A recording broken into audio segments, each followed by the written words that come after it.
Good afternoon, sir. Good afternoon. Good afternoon, sir. Good afternoon, sir. Okay.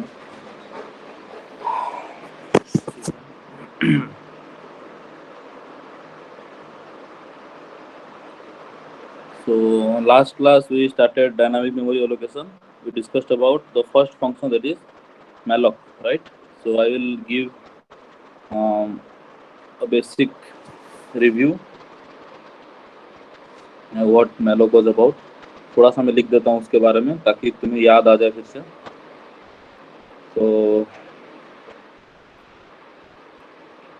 I discussed what could be the problem if we allocate memory in a static manner, right? And that is why we need dynamic memory allocation. And for that we need few functions: malloc, calloc, realloc, and free to use dynamic memory allocation, which are there in the std lib header file. You have to include this header file to use any of these functions, right? We discussed malloc. Malloc is something like, if I want to store integers, then int star ptr, then ptr equal to int star. We have to do typecasting, then malloc, then size, right? इस line में सारा चीज जैसे मैंने बोला था, you have to understand everything while you are writing that. Okay, now the next function that we are going to discuss is calloc. So this, when I'm writing something like this, it will allocate a memory of this much amount of size, and the base address of that allocated memory will be assigned to the pointer. Okay. So now what is calloc? Calloc is very much similar to malloc, only a few differences there, and the syntax will be, again, for calloc, int star ptr, just like that, then ptr equal to, again, int star calloc. And here in case of malloc, I used to give only one parameter, that is the size of the memory I want to allocate. But in case of calloc, I'll be giving two parameters. One is integer number of blocks, then int size of each block. Okay. In case of malloc, only size is needed. If I want to allocate 100 bytes of memory, I'll simply need to give 100 so that it will be allocating 100 bytes. But in case of calloc, I'm going to give two parameters. First, the number of blocks and size. For example, if I want to allocate 100 bytes again, but I want those 100 bytes to be of 5 different blocks.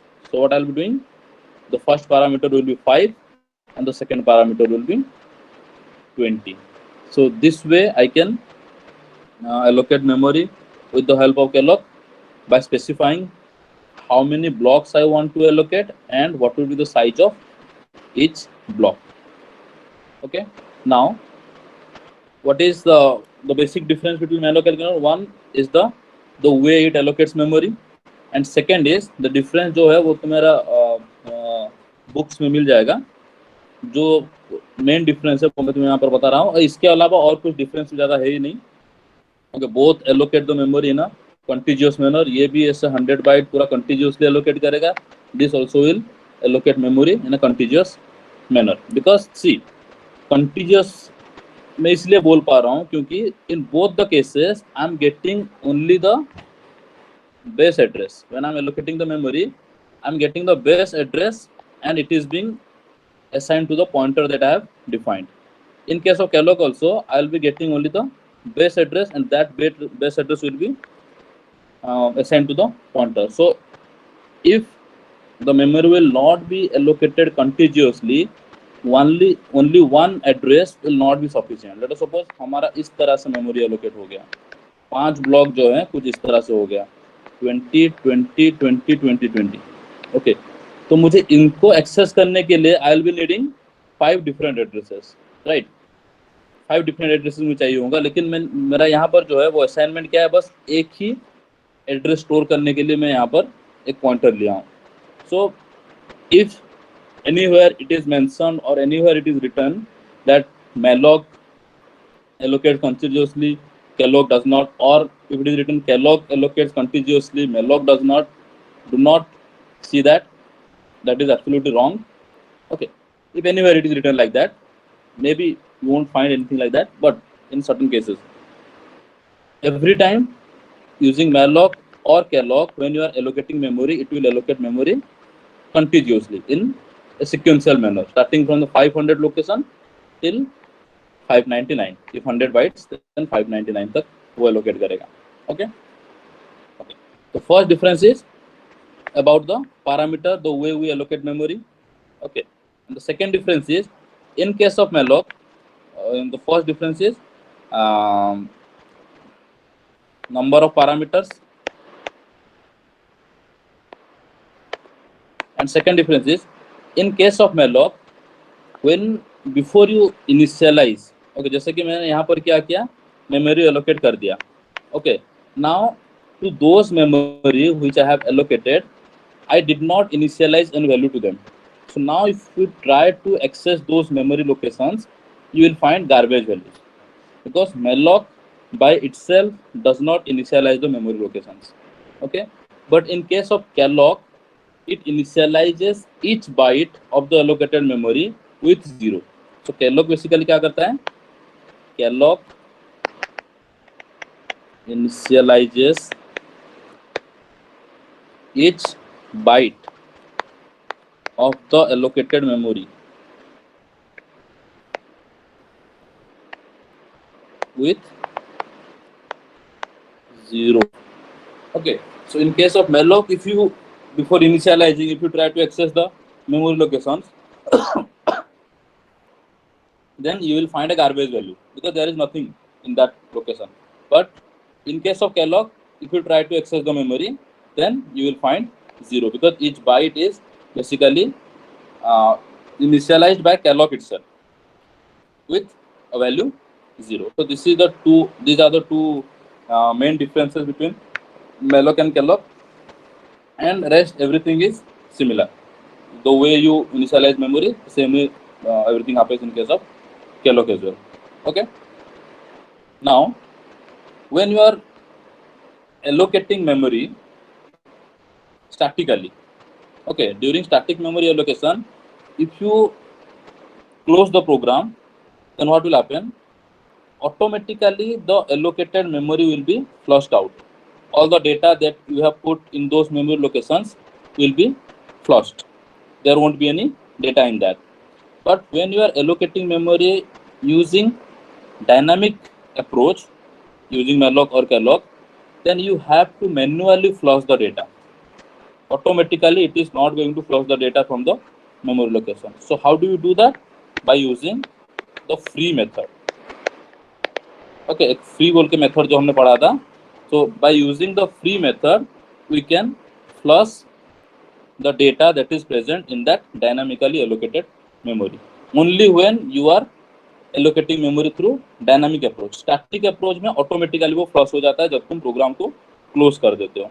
Okay, so इसके लिए syntax क्या है? Again, same thing, like you have this ptr equal to int star, let us suppose malloc or Kellogg, whatever, malloc, then size. Okay, then you do all that, like if ptr equal to null, then simply exit, else you write the logic inside this. Okay, whatever you want to store in those location. Okay, and after that you just need to write what? Free ptr. Okay, so now this is the syntax. So whatever or whichever location ptr is pointing, now all this location will be flushed. All the data present in those location will be removed, so that it can be used by other programs. Okay, so तुम्हें बस क्या करना है, free बोल के एक function है, उसको तुम्हें यूज करना है. Okay, I think you can right the code now, right. बाकी जो चीज मैंने यहाँ पर नहीं लिखा है तो वो ऑब्वियसली जैसे कि how to like using the header file, writing main, return thing, all that thing you can write. बस यहाँ पर तुम्हारा जो डायनामिक मेमोरी एलोकेशन है उसके बारे में बता रहा हूँ. So this is how U allocate memory and this is how U D allocate the memory. Okay, कभी भी कुछ भी डाउट हो तो तुरंत उसी टाइम पूछ लेना. डोंट थिंक कि later on will figure it out. Okay, don't think about that. Next one is please tell go free. हाँ, सर ये रिपीट करना, ये फ्री वाला. फ्री में क्या करता है बेसिकली, जैसे कि यहाँ पर मैंने कुछ मेमोरी एलोकेट किया, right. Using this malloc statement I allocated some memory here. Okay, now maybe in this L statement, ये समझ यहाँ से लेके यहाँ तक समझ में आ रहा है, राइट. सबको समझ में आ रहा है मैं क्या कर रहा हूँ यहाँ पर. First I allocated memory dynamically, then I checked whether I received a valid address और नॉट. क्योंकि समटाइम्स क्या होता है कि the requested amount of memory is not present, so that time it will not allocate any memory, right. So it will return a null pointer, so I have to check that. So वो मैंने check किया यहाँ पर, अगर null return हुआ है that means memory is not allocated, so I can simply exit from the program by exit 0. Okay, else if this condition is not satisfied, that means what, कि some memory has been, or whatever memory I have requested for, that much amount of memory has been allocated and the base address of that memory is stored in PTR. That is why PTR equal to null did not satisfy. Okay. So in that case, I will come to the else part and whatever logic I want to write. I want to store some data in here. Okay. After that, I want to perform some operation among those data. I want to sort them. I want to search for an element, whatever. So all those logic I'm going to write inside this else statement. Okay. Now, once the else statement is done, I'm done with my work. Okay, I have allocated memory, and for whatever purpose I allocated the memory, I solved the purpose, I perform the task, I enter some data, I perform some operation on the data, and once I'm done with that, I need to deallocate the memory. I need to flush the data that I have kept in this memory location. So उसके लिए मुझे क्या करना है, बस free PTR एक line लिखना है, so that whatever location this PTR is pointing, okay, everything will be deallocated. And because ये contiguously तुम्हारा memory allocate हुआ है, तो it will not only flush the first location, but it will deallocate all the location followed by the PTR pointer.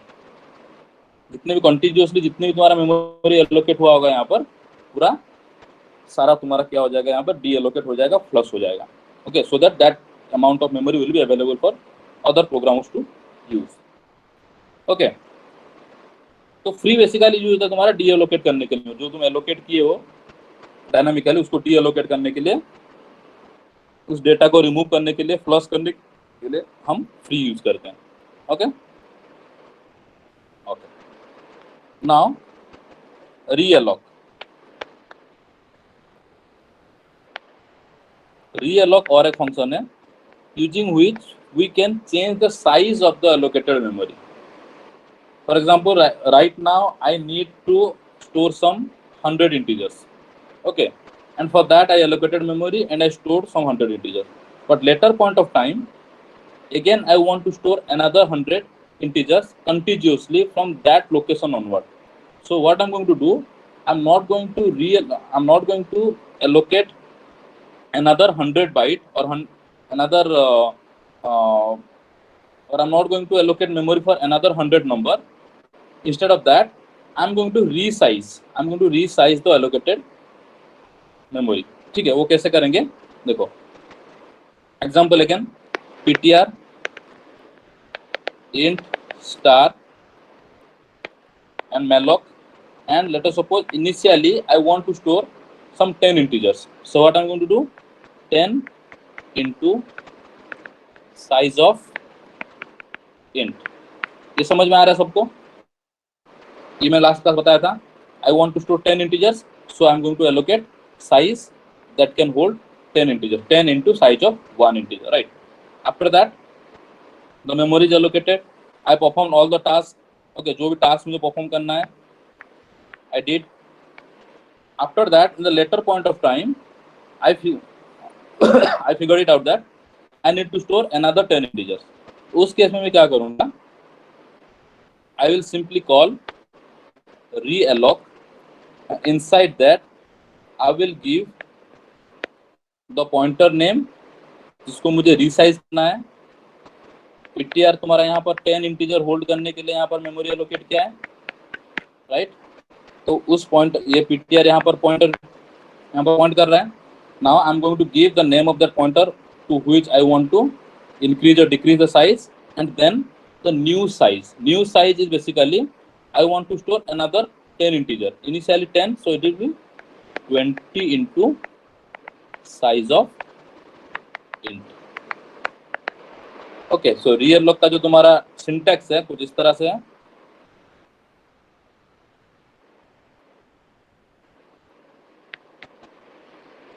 realloc, okay, the pointer, like I can say data type and PTR and int new size. Okay, new size जो तुम देना चाहते हो, तुम्हारा जो allocated memory को, वो new size यहाँ पर तुम पास कर सकते हो एज अनदर पैरामीटर. तो यहाँ पर ये क्या करेगा? इट विल बेसिकली, देखो यहाँ पर होता क्या है, late us suppose this the memory location is 100. Okay, so when I initially allocated memory using malloc for 10 integers, it started allocating memory from the base address 100. अभी ऐसा हो सकता है कि there might be some other program which has started allocating memory from let us suppose 150. Okay, तो यहाँ पर क्योंकि 10 इंटीजर के लिए मैंने एलोकेट किया है, so it will be like 10 into 440, so 100 to 139 memory will be allocated in the first occasion. Okay, मैं धीरे धीरे बोल रहा हूँ, try to understand. So when I allocated this, what happened? This bunch of memory allocated from 100 to 139, 40 bytes of memory allocated. Okay, now some other program came and it started allocating memory from 150. हो सकता है, possibility is there. Now if I am going to reallocate, it cannot extend this. It cannot extend because I need another 40 byte, but continuously I do not have 40 byte available with me. I have only 10 byte available with me. Okay, so जब हम reallocate लिखते हैं, ये basically क्या करता है, जो पहले से मेमोरी एलोकेट हुआ है वो इसको पूरा फ्लश कर देता है.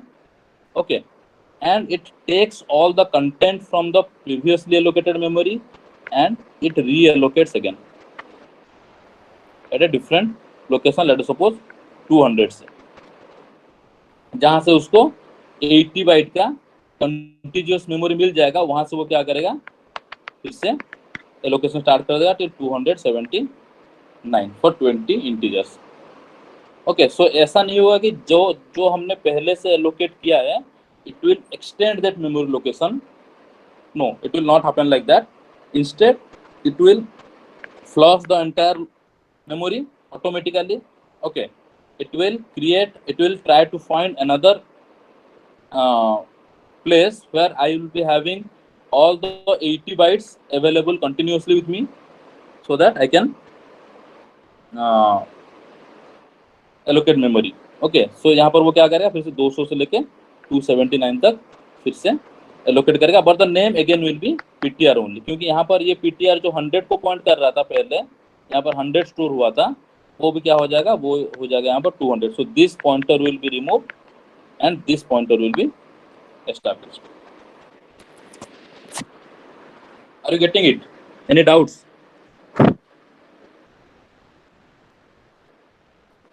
ओके, तो यहाँ पर अच्छे से समझ में आएगा, इसलिए मैं थोड़ा सा इस एक डायग्राम बना देता हूँ. जैसे कि malloc जब करोगे तो क्या होगा, memory will be allocated, late us suppose 100 bytes. यहाँ पर मैं 100 लिख देता हूँ.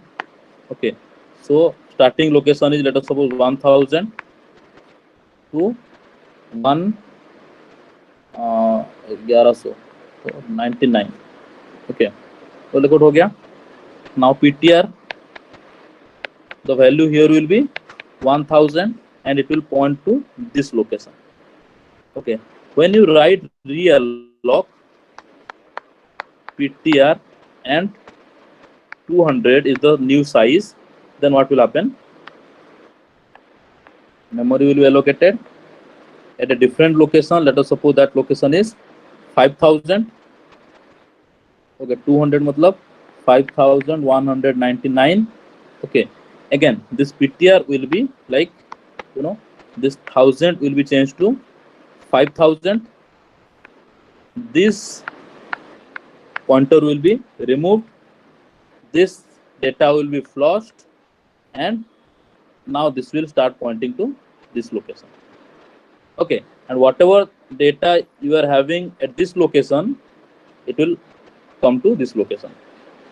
Okay, पहले 100 बाइट में पहले का डेटा रह जाएगा, बाकी 100 बाइट में बाकी अभी जो तुम डेटा स्टोर करना चाहते हो वो रह जाएगा. ठीक है, I hope this is clear now कि मैलॉक करने से क्या होगा, उसके बाद जब रीअलॉक करेंगे तो एग्जैक्टली होता क्या है. Any doubts? डाउट है तो पूछो, बिना समझे आगे नहीं बढ़ना है. Sir, हाँ, sir, can you again explain the calloc? Can you scroll up to calloc part? calloc. Okay, which part you did not understand about calloc? So the first point, number of parameters. So see, first of all you need to see that in case of malloc we are giving only one parameter, right, as an argument, that is the size, the amount of memory we want to allocate. Got it. Right. Sir, I got Or it. in case, I got it. That got it ना. Okay, number of blocks into size. तो यहाँ पर directly तुम 100 लिखोगे, यहाँ पर 5 and 20 लिखोगे. Okay, 20 bytes का हम 5 ब्लॉक्स यहाँ पर एलोकेट कर रहे हैं. ओके, और किसी को कुछ डाउट हो रहा है? सर हाँ, सर यहाँ ब्लॉक्स क्या है मतलब? ब्लॉक्स मतलब ऐसा नहीं कि तुम इंटीजर भी कर सकते हो. ओके, तुम फ्लोट भी कर सकते हो. मैंने यहाँ पर ब्लॉक इसलिए बोला क्योंकि that size of the block could be anything. Okay, that is as per your requirement. जैसे कि मैं यहाँ पर कैलॉक में ये भी कर सकता हूँ. ओके, सिंपली मैलॉक में मैं क्या लिखूंगा? मैलॉक देखो बहुत सिंपल सा एनालिसिस देखो. मैलॉक में मैं क्या लिखूंगा? 110 into size of int. Size of int. If I want to allocate memory for 10 integers. Similarly, calloc के केस में अगर मुझे 10 इंटीजर के लिए साइज एलोकेट करना है, मेमोरी एलोकेट करना है, what I will be writing? 10, size of int. अभी ये डिफरेंस समझ में आ रहा है? This is only one parameter, this is 2 parameters. ये मैं एंटायर साइज यहाँ पर पास कर रहा हूँ, यहाँ पर उतना ही साइज पास कर रहा हूँ, लेकिन मैं बता रहा हूँ कि मुझे मतलब इंटीजर साइज का 10 ब्लॉक्स चाहिए. ओके, यहाँ पर ये साइज कुछ भी हो सकता है, उतना ही डिफरेंस है. यहाँ पर मैं मल्टीप्लाई कर रहा हूँ, यहाँ पर कॉमा दे रहा हूँ. एक पैरामीटर पास कर रहा हूँ, 2 पैरामीटर पास कर रहा हूँ. Anything else?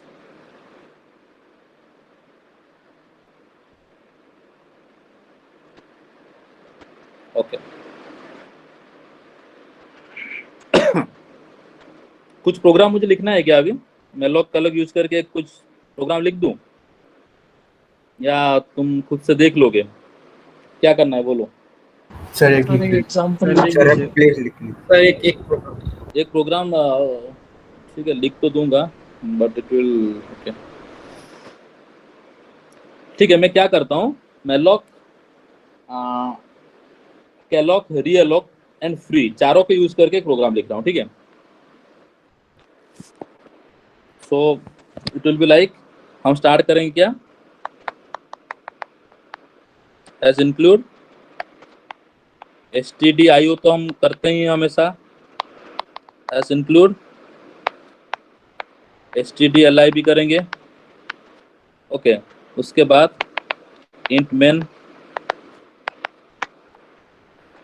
Inside this let us suppose हम क्या कर रहे हैं, हम 10 नहीं 5 इंटीजर स्टोर करेंगे, 5 कैरेक्टर स्टोर करेंगे। ओके, इंटीजर जो स्टोर करेंगे उसके लिए हम मैलॉक यूज करेंगे, और कैरेक्टर जो स्टोर करेंगे उसके लिए हम कैलॉक यूज करेंगे। देन दोनों में से किसी एक को हम क्या करेंगे, रीअलोक करके उसका साइज हम चेंज करेंगे, राइट। उसके बाद दोनों को हम फ्री करेंगे। This is all I am going to do. So integer के लिए इंट स्टार पी, कैरेक्टर के लिए कैर स्टार सी, ये दोनों पॉइंटर मैंने ले लिया। उसके बाद p equal to int star malloc. उसके बाद लेट अस सपोज 5 इंटीजर्स है ना, हाँ 5 integers, 5 into size of int, तो ये मेमोरी एलोकेट कर देगा। सिमिलरली हम क्या किए, c equal to char star calloc 5 comma size of char, ये मेमोरी एलोकेट कर दिया। उसके बाद I am going to assign some values, so int I and j, for I equal to 0, I less than 5, I plus plus। Okay, तो मैं ये एक बार ये चेक भी कर लेता हूँ।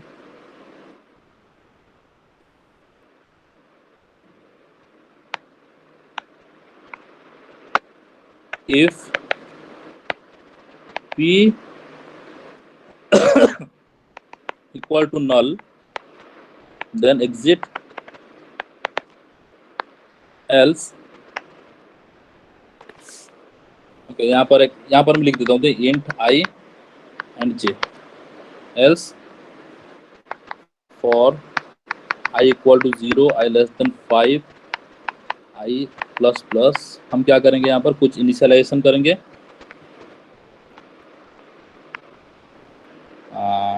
जैसे कि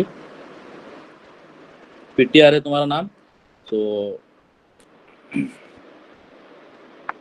ptr ऑफ i, ये चीज मैंने कैसे किया, ptr और ये स्क्वायर ब्रैकेट देखिए i मैंने क्यों किया, ये जब हम एरे और पॉइंटर के बीच में कन्वर्सन देखेंगे तो उस टाइम में समझाऊंगा तुम्हें। लेकिन अभी के लिए इतना जानो कि ये चीज हम कर सकते हैं, because ptr is a pointer, I can use it just like an array. Okay, so ptr i equal to let us suppose i into 5। Sir हाँ, यहाँ पे पीटीआर की जगह पी होगा ना, पॉइंटर ओ तो सॉरी P है। पी, हाँ P.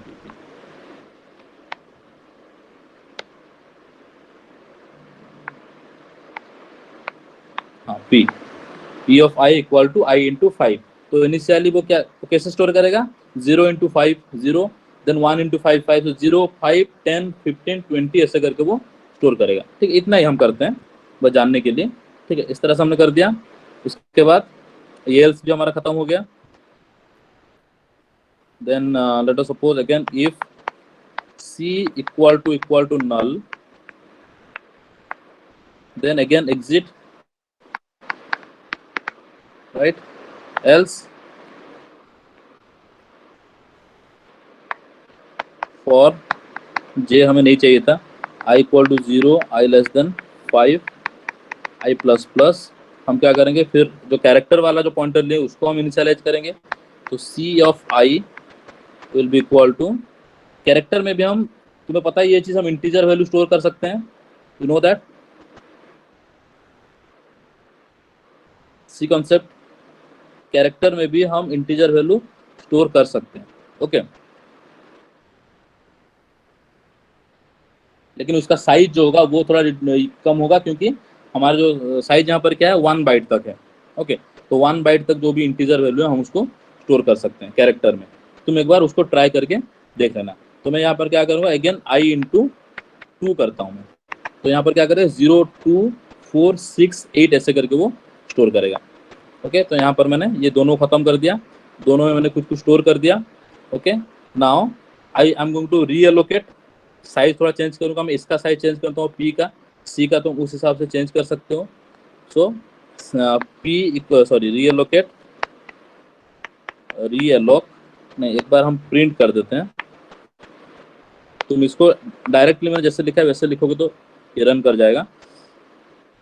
So okay, so for I equal to 0, I less than 5, I plus plus, printf percentile d percentile, देखो यहाँ पर अगर हम परसेंटाइल c लिखेंगे, ठीक है, यहाँ पर अगर हम परसेंटाइल c लिखेंगे तो वो क्या करेगा, उसका ASCII वैल्यू जो है, जैसे कि अगर 8 जिसका भी ASCII वैल्यू होगा वो चीज़ प्रिंट करेगा, ठीक है। अगर यहाँ पर मैं परसेंटाइल d लिखता हूँ तो जो वैल्यू मैंने यहाँ पर स्टोर किया है उसी को वो प्रिंट करेगा। ओके, तो यहाँ पर मैं डायरेक्ट परसेंटाइल d लिख देता हूँ, then p of i, c of i। Okay, ये एक बार हमने प्रिंट कर दिया। उसके बाद रीअलॉक p को हमने रीसाइज करना है। 5 था पहले, 10 into size of int. Okay, तो रीअलॉक हमने कर दिया। फिर से तुम क्या कर सकते हो, फिर से फॉर लूप चला के तुम फिर से हम यहाँ पे क्या करें, देखो for i equal to 5, i less than 10, i plus plus, ये चीज थोड़ा देख लेना, ठीक है। हम 5 से स्टार्ट कर रहे हैं। यहाँ पर again p of i equal to i into 5। यहाँ पर तुम अगर फिर से इसको प्रिंट करोगे तुम्हारा आएगा क्या, पहले तो तुम्हारा 0 से 5 वो तो स्टोर होके, मतलब पहले से वो स्टोर हुआ है, उसके बाद 5 से लेके 10th लोकेशन ये फिर से ऐड कर देगा। तो यहाँ पर अगर तुम इसको प्रिंट करोगे, जैसे कि अगर फिर से प्रिंट करता हूँ, for i equal to 0, i less than 10, i plus plus, and if I am going to print this printf percentile d p of i, ये तुम्हारा क्या करेगा, 10 लोकेशन प्रिंट करेगा, ठीक है। जो तुम पहले से 0, 5, 10, 15, 20 था वो तो प्रिंट करेगा, उसके साथ अभी जो तुमने नया ऐड किया 25, 30 ये सब भी प्रिंट करेगा। और 10 एलिमेंट्स तुम्हारा यहाँ पर वो प्रिंट करेगा। यहाँ पर तुम चेक कर सकते हो खुद। ओके, उसके बाद हम डायरेक्टली क्या करें, क्योंकि हमारा काम खत्म हो गया, so free p free c, ये हमारा खत्म, क्योंकि इंट लिखा है तो रिटर्न 0 कर देना, ठीक है। ये तुम्हारा हो गया प्रोग्राम। इसको तुम रन करोगे तो ये परफेक्टली रन करेगा। यहाँ पर तुम्हारा मेलोक कैसे करते हैं वो दिखाया, कैलोक के बारे में दिखाया, फिर हम यहाँ पर रीअलॉक भी किए, ओके। उसके बाद यहाँ पर हमने फ्री भी किया। ओके, प्रोग्राम अगर चाहिए होता पहले से तो मैं क्या करता ना, पहले से लिख के ले आता। अभी अगर मैं ऐसे लिखना चालू करूँ तो टाइम बहुत लगेगा, तो इसलिए जितना सिंपल हो सकता है एक प्रोग्राम उतना मैंने लिखा है। जब लैब करेंगे, जब हम और भी कुछ अगर जैसे कि आगे जब पढ़ेंगे, लिंक लिस्ट वगैरह पढ़ेंगे, एरे वगैरह पढ़ेंगे, तो उस टाइम में पूरा प्रोग्राम करके दिखाऊंगा, बहुत सारे प्रोग्राम करके दिखाऊंगा, ठीक है। So nothing to worry about, ये तुम एक बार ट्राई कर सकते हो। Okay, any doubts, any part? Sir जब हम लोगों ने रीअलॉक किया उसके बाद हम लोगों ने ये किया कि PI equal to I into 5, ठीक है। अगर जो यहाँ पे पहले से हम I, कर रहे थे, यार देखो यहाँ पर भी हमने क्या किया है, PI equal to I into 5 कर रहे हैं ना, उसी चीज को मैंने यहाँ पर फिर से रिपीट किया। हाँ, तो जब वो डेटा लेगा या PI equal to I into 5 वो स्टोर करेगा फिर से रीअलॉक के बाद, तो वो 6th पोजीशन से स्टार्ट करेगा या फिर से शुरू से स्टार्ट करेगा? तो शुरू से नहीं, इसलिए तो मैंने यहाँ पर I का वैल्यू कहाँ से स्टार्ट हो रहा है, 5 से। अच्छा, 5 से स्टार्ट हो रहा है, राइट। हाँ, मतलब मैं स्टार्टिंग से स्टार्ट नहीं कर रहा हूँ, 5 से स्टार्ट कर रहा हूँ। 0 to 4 ऑलरेडी डेटा है तुम्हारे पास, हाँ, ठीक है। अभी 5 से स्टार्ट कर रहा हूँ मैं, 5 से लेकर 9 तक। हाँ, ठीक है सर, समझ गया। हाँ, तो वो जो पहले से डेटा है वो कॉपी हो जाएगा तुम्हारा, ठीक है। तो यहाँ पर 5 से लेकर 9 तक फिर से तुम नया वैल्यू यहाँ पर ऐड कर रहे हो, ओके। ठीक, थैंक यू सर। सो ये हो गया तुम्हारा dynamic memory allocation. Still if you have any doubts you can ask me now और you can ask me later, जो तुम्हें ठीक लगे। Okay, next we are going to see a new thing ये सब तुम पहले से देखे होगे, पढ़े होगे, ठीक है, मतलब कुछ लोगों को याद होगा, कुछ लोगों को याद नहीं होगा, जो भी है, but all this thing you might have already gone through in C में पढ़े थे डायनामिक मेमोरी लोकेशन थोड़ा बहुत पढ़े थे ना? हाँ, तो पढ़े। अभी जो पढ़ेंगे हम वो पूरा नया चीज होगा। Okay, that is your analysis.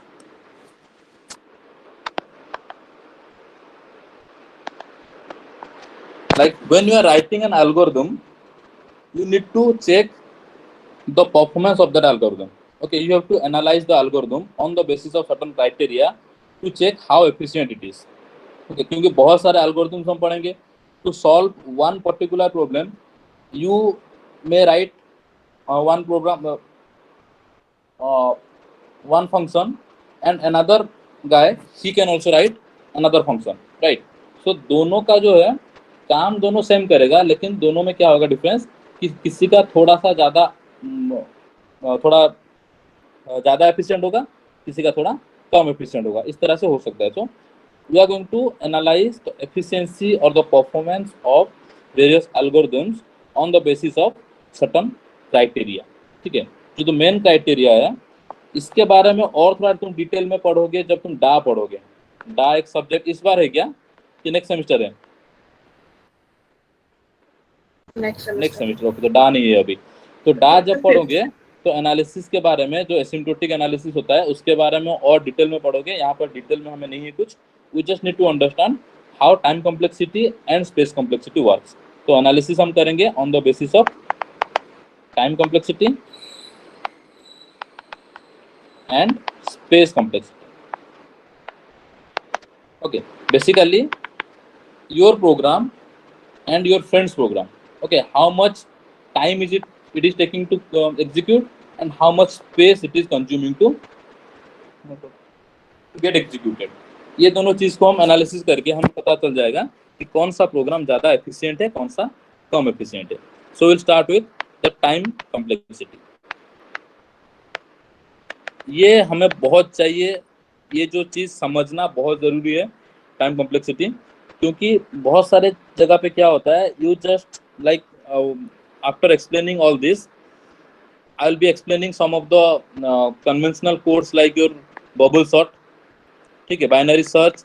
तो उन सब का तुम्हारा टाइम कॉम्प्लेक्सिटी नॉर्मली क्या होता है, many people what they do, they just memorise it कि ठीक है बबल सॉर्ट का टाइम कॉम्प्लेक्सिटी m² होता है, कि जो भी है, ठीक है। But if you understand how we calculate the time complexity, may it be any code snippet, may it be any function given to you, you will be able to figure out what would be the time complexity of that function. That is why understanding this time complexity is very very important, ठीक है। तो इसको समझो अच्छे से। First of all time complexity होता क्या है, अभी देखो, जैसे कि तुमने कोई कोड लिखा है, for example let us suppose you are talking about bubble sort, ठीक है। बबल सॉर्ट सबने पढ़ा होगा सी में, कैसे होता है। It is a method to arrange the elements in ascending or descending order, basically sorting the elements, right? तो bubble sort में क्या होता है, let us suppose you are executing a code, executing the bubble sort with 1000 elements in a system which is having 512 MB RAM and no GPU, okay, and again you are executing the same bubble sort for the same 1000 elements in a system where you have 32 GB of RAM with GPU. Now what do you think, the time taken in both the cases will be same or different? Different, right? Okay, so the time taken in both the cases will definitely be different. So we cannot figure out, but code is same, okay, bubble sort, the code is same. So from the, let us suppose here we are taking some 5 millisecond and here it is taking some 1 millisecond. Now from this time, can I evaluate the performance of this bubble sort? No, because एक machine में उसको 5 millisecond लग रहा है, दूसरे machine में उसको 1 millisecond लग रहा है। The reason is the configuration of the machine, right? That is why how much time the program is taking to get execute that will not be the criteria for evaluating its performance, because obviously when we execute that function in different systems, the time taken will be different. Instead of the time, what we will consider the input size. Okay, so time complexity का अगर अब मैं definition बोलूं, अभी समझ में आएगा. The amount of time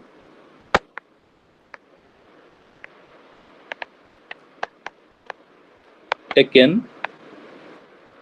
by an algorithm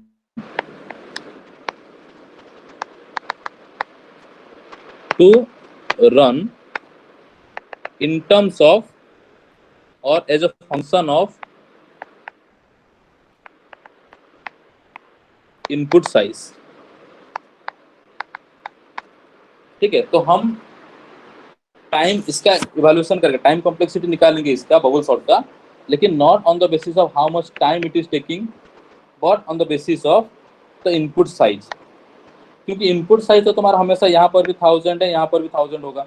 तो अगर तुम इनपुट साइज बढ़ाओगे तो टाइम कॉम्प्लेक्सिटी बढ़ेगा. इनपुट साइज अगर कम कर दोगे टाइम कॉम्प्लेक्सिटी कम हो जाएगा, but it will B irrespective of the configuration of the system.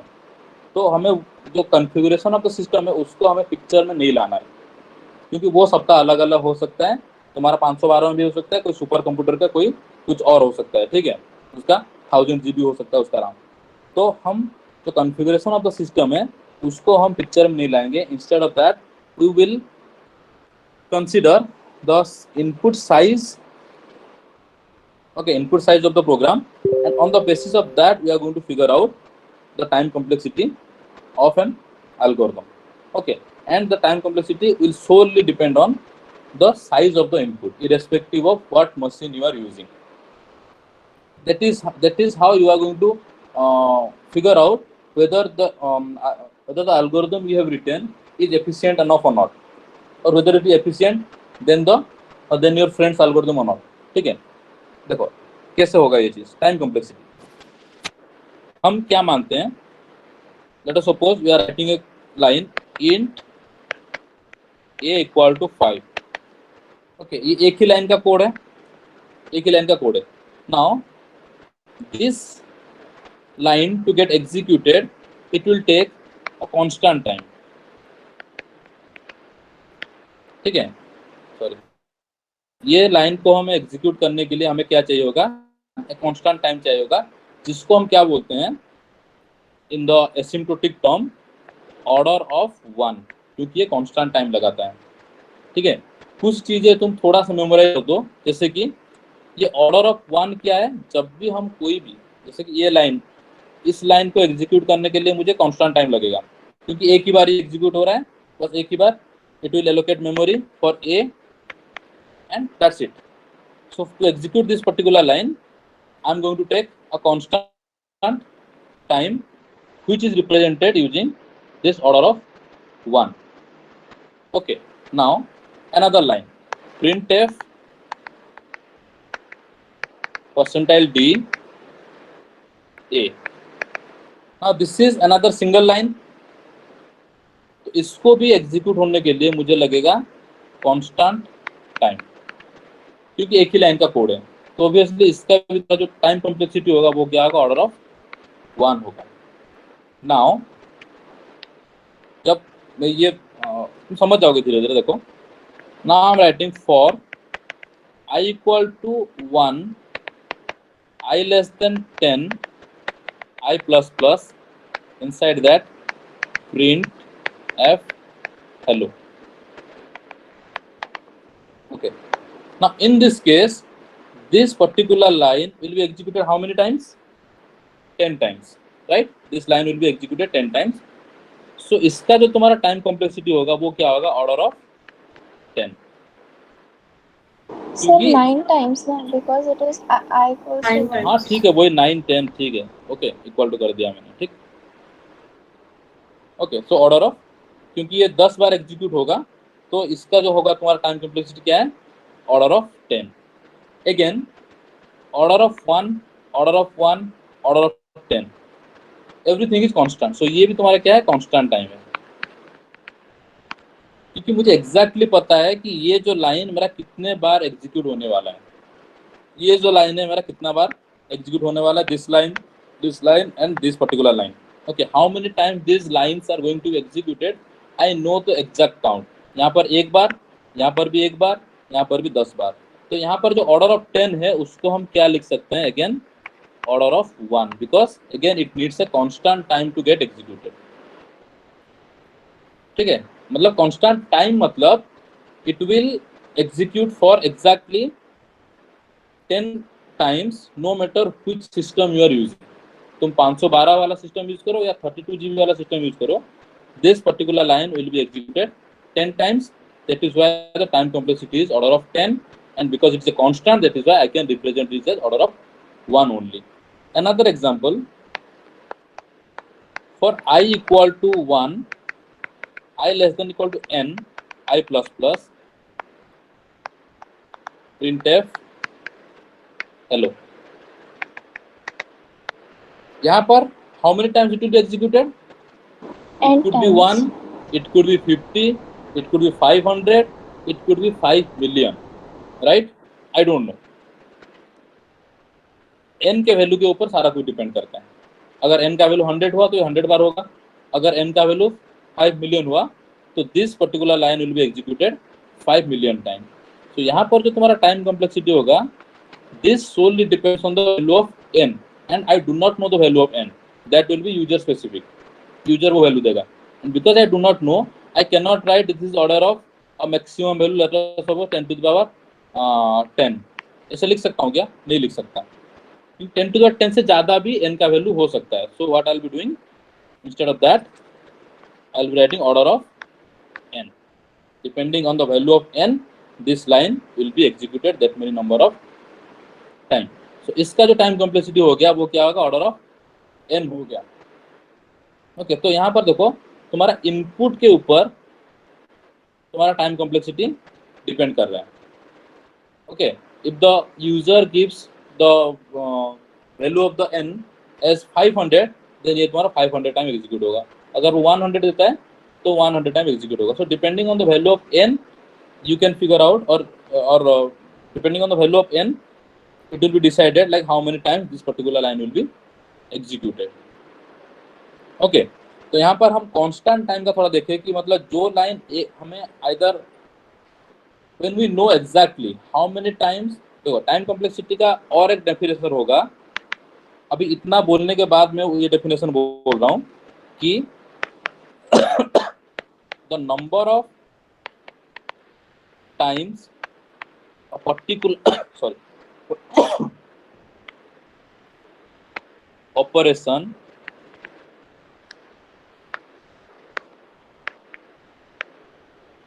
get repeatedly executed is the time complexity.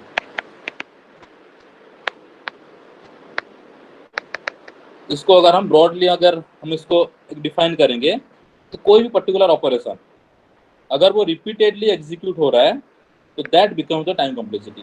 If the number of repetition, if we know the number of repetition, then it is a constant time.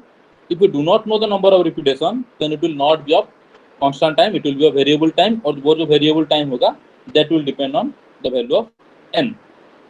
ठीक है, यहाँ तक कुछ doubt हो रहा है किसी को? एक चीज हमें ये समझना है कि टाइम कॉम्प्लेक्सिटी जो है वो तुम्हारा टाइम के ऊपर डिपेंड नहीं करता, how much time it is taking. Instead of that how many times a particular operation is being repeated, उसके ऊपर तुम्हारा डिपेंड कर रहा है.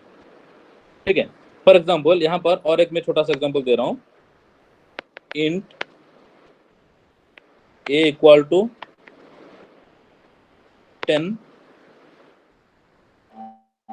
ओके, देन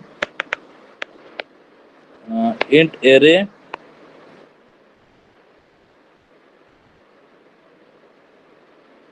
of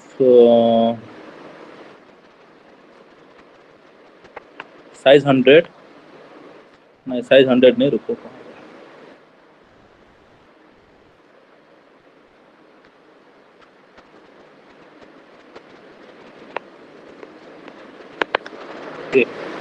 ओके, अभी मुझे क्या करना है, मैंने सारे वैल्यू जो है एरेज में मैंने डाल दिया है. now I want to print it. For I equal to 0, I less than a, I plus plus. Print f percentile d array of I. ठीक है, तो ये जो प्रिंटिंग वाला जो स्टेटमेंट है, देखो ये लाइन एक ही लाइन का है. Okay, so this will be order of 1.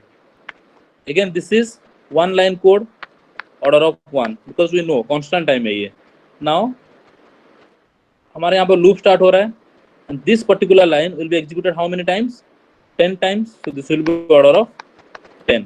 तो अगर ये पूरा जो चीज है इसका अगर हम टाइम कॉम्प्लेक्सिटी निकालेंगे, it will be something like order of 1 plus order of 1 plus order of 10. This order of 10 can be written as order of 1. So order of 1 plus order of 1 plus order of 1. So altogether this is order of 1 only. ये चीज कैसे तीनों का मिला के order of 1 कैसे हो रहा है, ये सब चीज हम नेक्स्ट क्लास में डिस्कस करेंगे. टाइम कॉम्प्लेक्सिटी एक पूरा एक क्लास लगेगा. ठीक है, थोड़ा सा बेसिक मैंने बताया. मेन चीज जो तुम्हें आज अंडरस्टैंड समझना है वो है ये डेफिनेशन. ठीक है, कि कितने बार एक पर्टिकुलर लाइन और पर्टिकुलर ऑपरेशन रिपीटेडली एग्जीक्यूट हो रहा है. On the basis of that we are going to find out what will be the time complexity of that code. Okay, कुछ डाउट होगा तो पूछना मुझे नेक्स्ट क्लास में.